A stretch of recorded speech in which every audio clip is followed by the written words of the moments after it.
Happy Monday, everybody! You're listening to the Personal Playlist Podcast, fondly referred to as the P3. I'm Noah Daniel.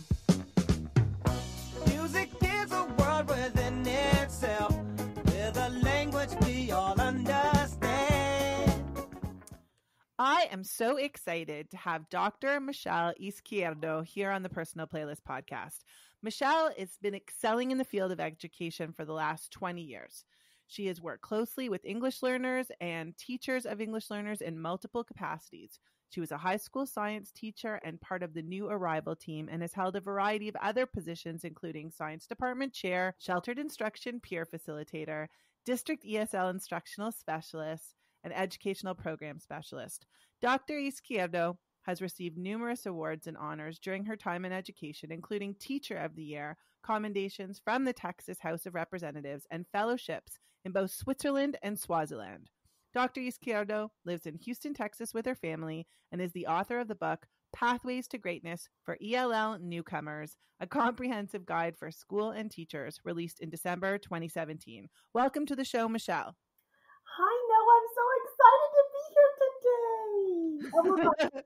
Like Christmas morning. I'm serious. I have been thinking about this, and I'm so, this is like the funnest thing I've done related to my job. So thank you so much for having me. Well, it is my pleasure. But let's start by talking a little bit about your book and your work. So what made you decide to write this book, and how has it been received?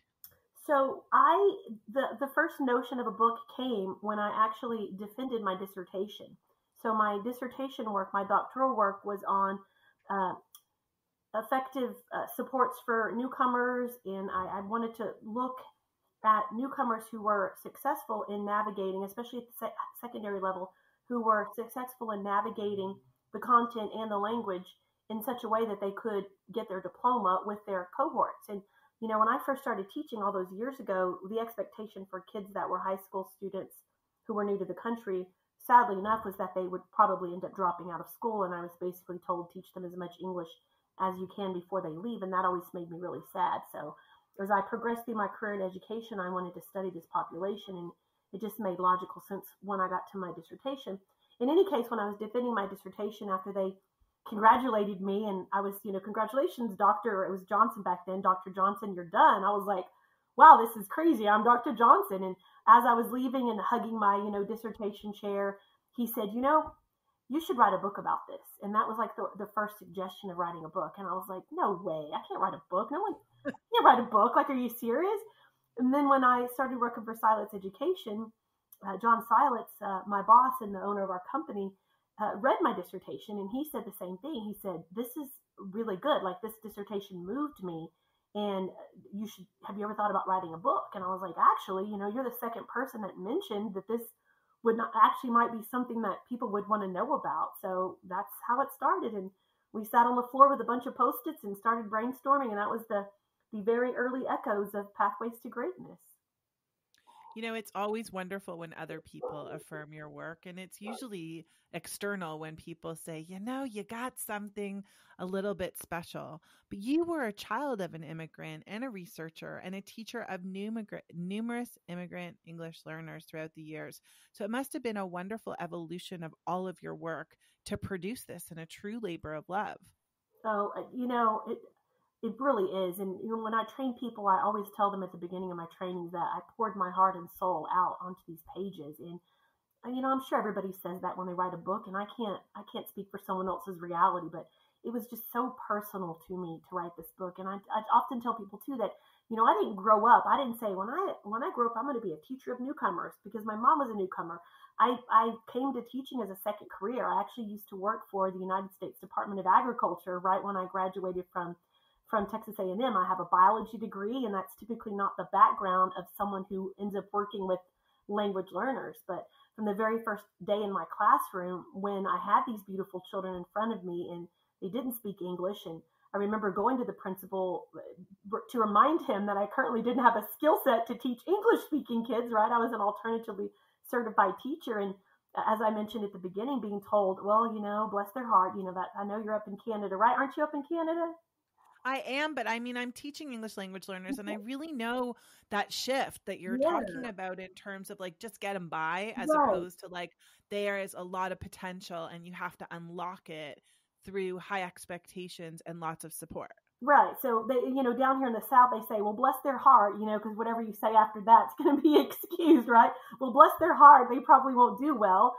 Teach them as much. And again, I had kids dropping out, and I took it very personal. It made me very sad. And there was many days as a young single teacher, I would literally sob on the way home from school because I knew I wasn't doing a good job. And I thought about my mom. So it's not that being the child of an immigrant brought me to teaching, but I think once I got to teaching, my mom is actually the one that said, when I decided that the work I was doing with the USDA wasn't really satisfying or wasn't something I could see myself doing as a career, she suggested I start teaching. But I think it was that listening to her and my aunt tell the stories of what it was like being a non-English speaking immigrant in the 50s before there was any kind of state or federal legislation to protect language minority students. And my mom wasn't successful. She ended up dropping out of school, and she just had a really hard time. And I was like, you know what? I don't want to be that teacher that these kids talk about 20 years from now, 30 years from now.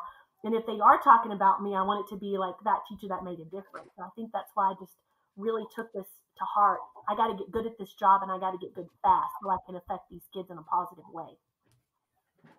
And clearly you have, and you've gone on to go and affect teachers in a positive way through your work at Sidlets. How long have you been there for? So I finished 2013 was a very busy year for me. I got married, I finished my dissertation, and I got a job with Sidlets Education. So the joke I always tell people, and I guess it's not a joke, it's true, I thought it would be funny to graduate with my doctorate in the morning and then get married in the afternoon. Right? Because nobody does it. But I actually did it a couple of weeks apart. So yeah, I think 2013 is when I first started with John. And before that, as I said, I was a specialist here in the district that I live and work in here in Baytown. That's amazing. And you and I are just starting to get to know each other, but any person that Carol Salva sends my way is a person of interest to me. And even just like looking into your work and your enthusiastic contributions to the field, it's so important to rally around and celebrate those educators who are enabling our students who come with a lot of limitations, but not setting those limitations upon them, giving them the ramps that they need. It's so exciting. And the enthusiasm that you bring here is part of why I know you really wanted to be doing this show. So tell me a little bit about you being tasked with preparing a nostalgic identity and pick-me-up song to come onto the P3. When Carol first told me that this was a thing, right, she did it with her kids, and then she's like, oh, I got it from, she started talking about you, and then when she introduced us a few months ago, I started listening to a lot of your episodes, and a lot of the people that come on say how much they struggle, right? I guess that's the trend. For real, as soon as you said, these are the 3 songs that I need you, I knew what they were going to be instantly. It was literally like just within a second. So I'm like, well, it's going to be these 3 songs. I think because these songs I've picked it's not that I thought about, oh, this is a nostalgic song for me, but it was very easy for me to pick my song. So I'm really excited to share those with you today. Well, I'm excited to hear them because they have a lot of different kinds of styles and genres, and I love weaving that together. It's awesome. I love eclectic things. So let's go to your nostalgic song. Your nostalgic song is done in a language I'm sure you encounter a lot. Is this your first language? Oye, mi amor? Yes.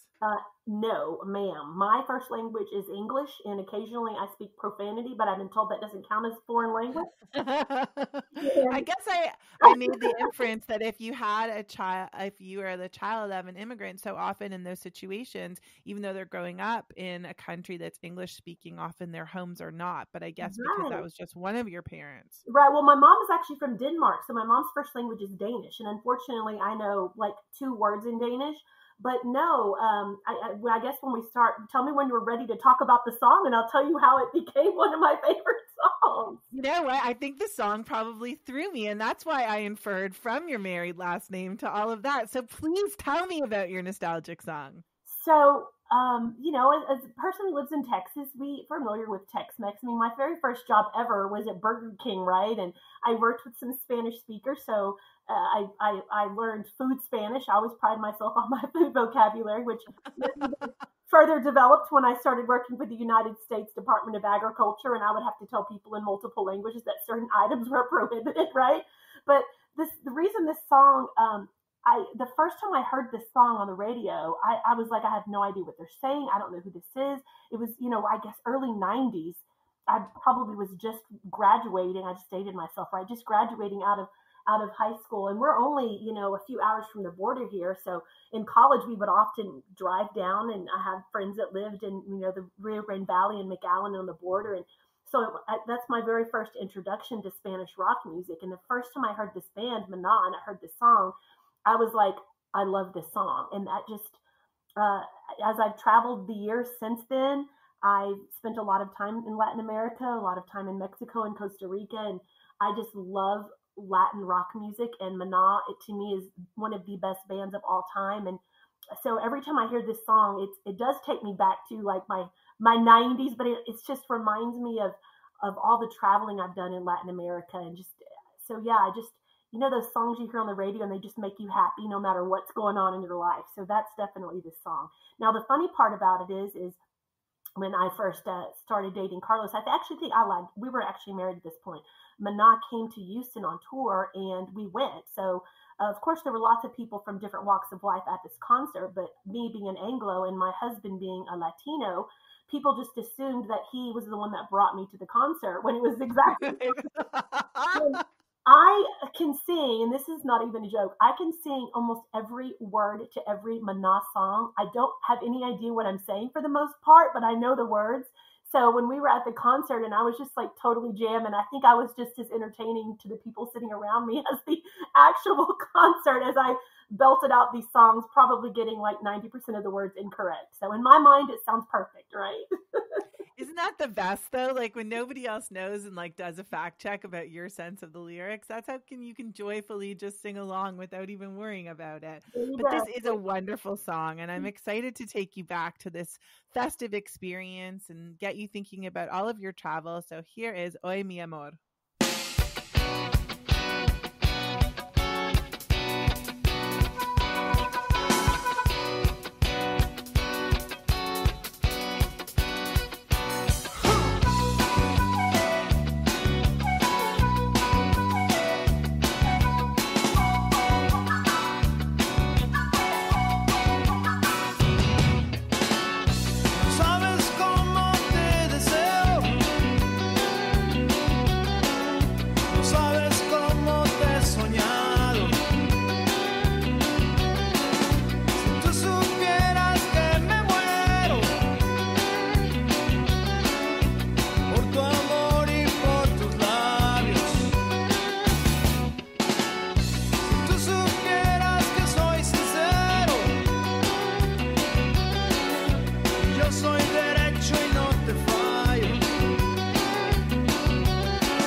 A pick-me-up song because oh my goodness. So where is your mind going as I'm playing this song? Well, right now I'm like, I'm having a margarita or an Imperial or Dos Equis on the beach in Mexico or Costa Rica, or I don't know. It's just that song just brings me so much joy. It really does. It's and the more Spanish I've learned over the years, I actually know a little bit about what they're saying. So It's fun. It's such a fun song, and that's such an amazing band. So even if you've never had any experience listening to Spanish rock, I highly recommend taking a listen to them. I always said I could listen to that lead singer like sing the names out of an old school phone book, and I would probably be entertained. So That's awesome. But that thing you were referring to that could have been in your hand leads us well into your identity song. So this song is also a joyful song, and it's come to symbolize a carefree lifestyle and what some people, dream of. And it's a song that plays so often when you get to somewhere that's vacation destination. So how did it become reflective of your identity?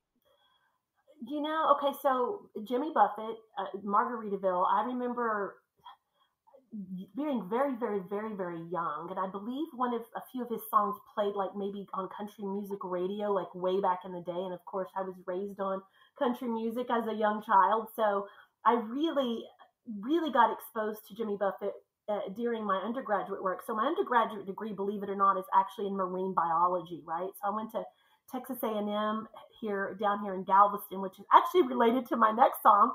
And when I got there, it was literally like being in school with a bunch of people that were exactly like me, right? Dolphin tattoos and everybody listening to Bob Marley and Jimmy Buffett. And every time we had an outdoor lab activity or a field trip, people were always playing Jimmy Buffett. So that's really when I embraced Jimmy Buffett. But then just the whole like parrot head mentality, yes, we have to be serious about life, but not to take life so seriously. And always just kind of being ready to like put your mind in vacation mode and relax. And there's nothing about life that shouldn't be too complicated to overcome, that you can't just like mentally take that vacation, or physically, right? But just that whole parrot head mentality of don't take life so seriously, and stop and smell the roses and smell the ocean air. So I think that anybody who knows me on any beyond anything more than a super professional level knows that I'm a huge parrot head, and just embracing that life of sitting back and enjoying life a little bit, I guess is what I'm trying to say.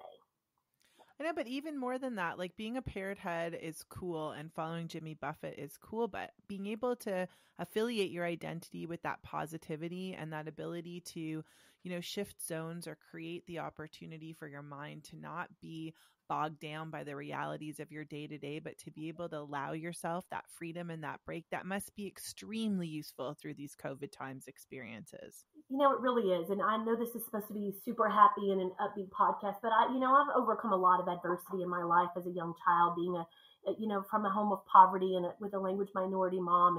And I just feel like with adversity gives you perspective. And I definitely know that is my situation might have been. I do acknowledge the privilege that I do have in this world. But I think, no matter, like I said, no matter what life hands you, we can overcome it. Like we just have to find a way, right? The way might not be visible, but we find a way. So I think this song and that just the whole lifestyle just kind of grounds me a little bit. And you're absolutely right. The last year's been a struggle for a lot of people, and again, I'm privileged, so I definitely have some things in place that a lot of families don't have, and I'm grateful for that. But when I start feeling overwhelmed, whether it's personally, professionally, or the past year, I just I go to my happy place. And people always say, like when you're at the dentist and you're getting your tooth drilled, or, you're in traffic and you're about to lose your mind, like my happy place is sitting on a beach somewhere and listening to the waves crash. So that's always my happy place when I go to it. Me too. So take me away to Margarita. Right, let's do this, girl.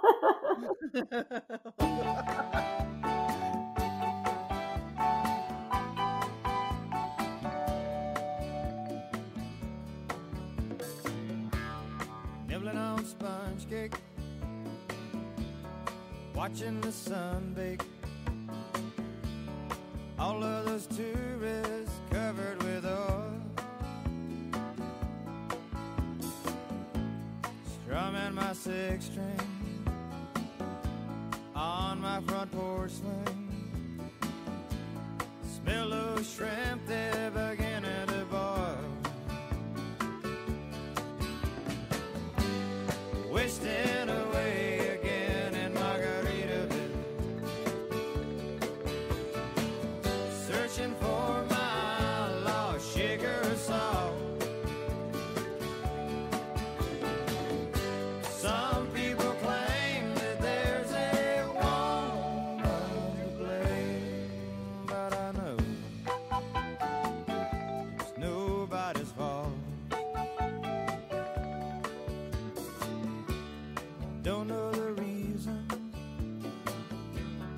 Stayed here all season.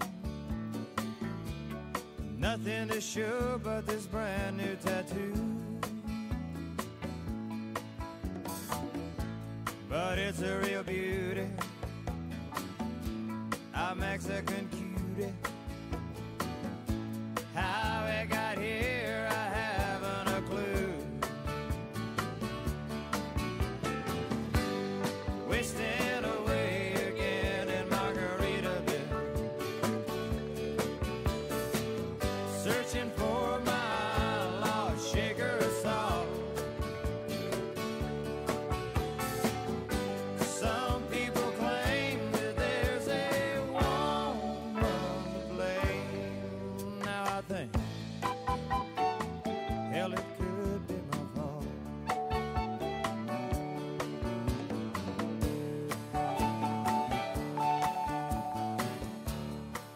The escape of this music and just thinking about really the impact that Jimmy Buffett has had in so many places, and actually going to get to eat at Margaritaville once or twice in my life because he's got that chain too. It's that opportunity to take you away. And it's so great that that's a part of you, but it's also part of that pick me up song. And that third song has a lot of different descriptors, but I think that however you describe it, it's a way to change your zone and remind you that music can be a way to take you to a different place. So tell us a little bit about what your last song is about, especially because you gave us a clue that it has something to do with Galveston. Well, so again, I'm a country music girl, and I love the country music from the 90s. Like, I just love all of these singers that came out in the 90s. So I was actually a sophomore in college, and I was actually at the community college here in Baytown, Lee College. So I transferred to A&M later. But as a sophomore in college, so I'm just, barely 19 years old, I took this honors research environmental science course. And as a sophomore, we had to get those honors credits. I think we just got like a little star next to, I don't know. It wasn't like you got anything different, but we did a research project, and I did a research, knowing that I was going to transfer to A&M and study marine biology. I did a research project about an invasive species down here in the Galveston Bay, which is the Asian grass carp.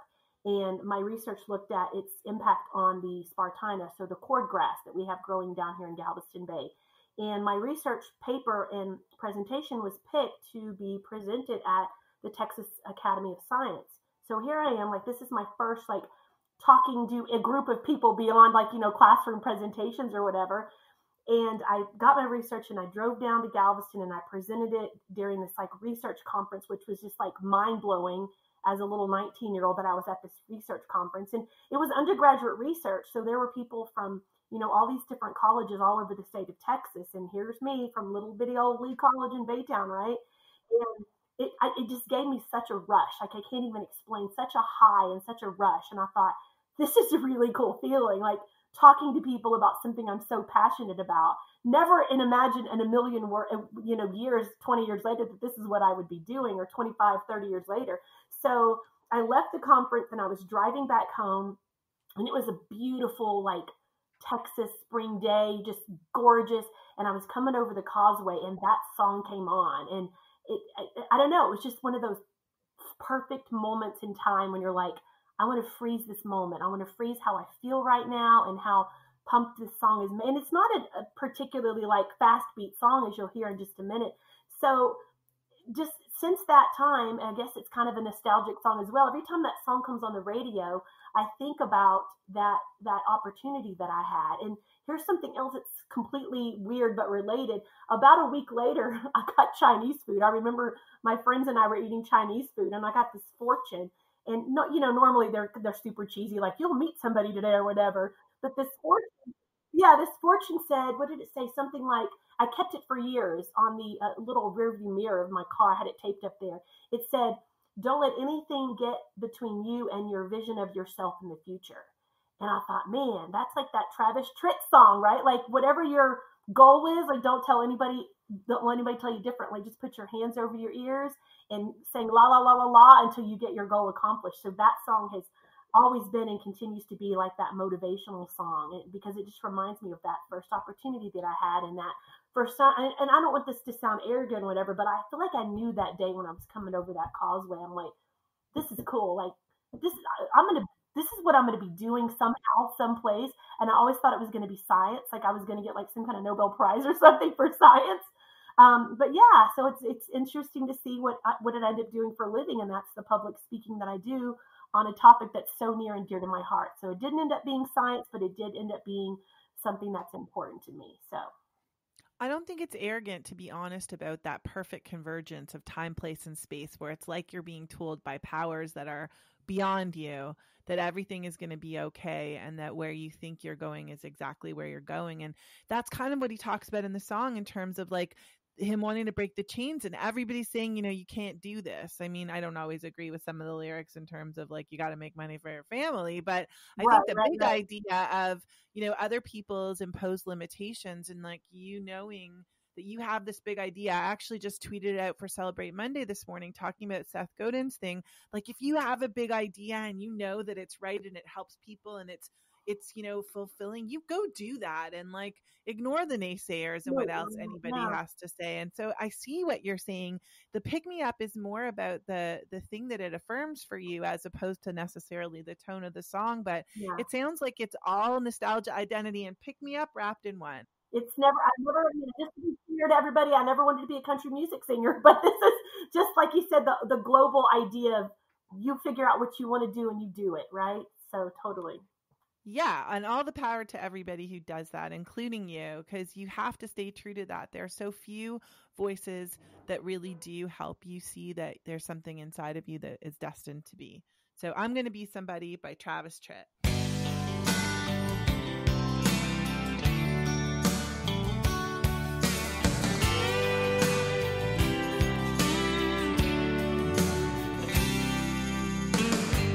Bobby played his guitar on the harder side of town, where it's hard for a poor boy to find the money.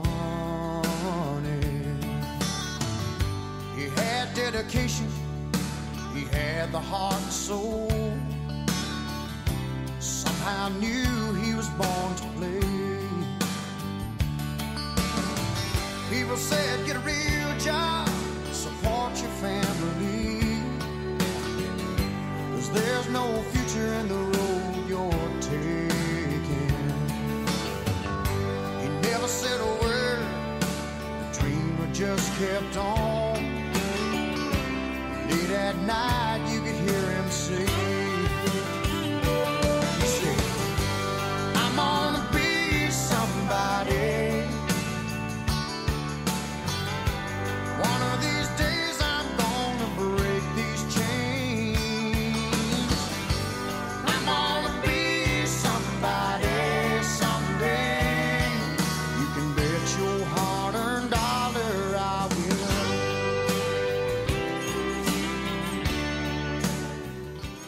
Not waiting for someday. You are somebody. How do you feel about sharing your 3 songs with me today? Oh, can we just keep doing this? Can I do 3 more songs the next week? No, those are my 3 songs. Like I said, I didn't even have to think about it. I knew instantly what my 3 songs were going to be. So, yeah, you can't listen to those 3 songs, especially back to back, and not like want to go out there and take on the world with, I guess, a margarita in your hand. I don't know. No, but this is really like, this is you. And the little I know about you, I feel it. Everything about you, you were destined to speak and you were destined to make a difference. And you were destined to be true to that voice inside of you. And you got to share that in a very short time. We covered a lot of bases. So I hope it feels as good as and enthusiastic as you were coming into this conversation. It does. And I hope a lot of people listen to this because I'm excited to share, as somebody that does something like the work I do, of course, I present that professional persona, but I think this was an opportunity for people to really get to know me and what makes me tick, So thank you for this opportunity. It's my pleasure. I love this show and I love getting to know people this way. It's really intimate and beautiful and musical. So, but we really want to make sure that people can find you and they're inspired by this. So please tell people how they can locate your work and get in touch with you. So, of course, I'm on Facebook and just my name, Michelle Yzquierdo, and then I'm on Twitter, and my Twitter handle is at Dr._Aquagirl. A little shout out to my former life as a marine biologist, right? Now it all makes sense. Now it makes Got sense. it. Right? It makes sense now. Dr._Aquagirl. And then, of course, the company I work with is Silence Education. And that's where you can find the information. The book you mentioned, my book, my baby, is Pathways to Greatness for L Newcomers. And if you're interested in checking that out as well. Where can people find that? Oh, I'm sorry. Yes, they can find that on the Silence Education website and or on Amazon. We're on Amazon now. So Pathways to Greatness for L Newcomers is the title of the book. Well, thank you so much for spending this time with me. Is there anything you want to add before I play you out? No, just thank you for doing this. This is so cool, and I can't wait to hear my recording and to continue to listen as you bring other people and let them share their music with you. So thank you for that. Pleasure. Every Music Monday. I hope you have a fantastic day. Thank you. You too. Thank you for joining us on the P3, the Personal Playlist Podcast. I'm Noah Daniel. This is Voice Ed Radio, and I hope you have a fantastic day.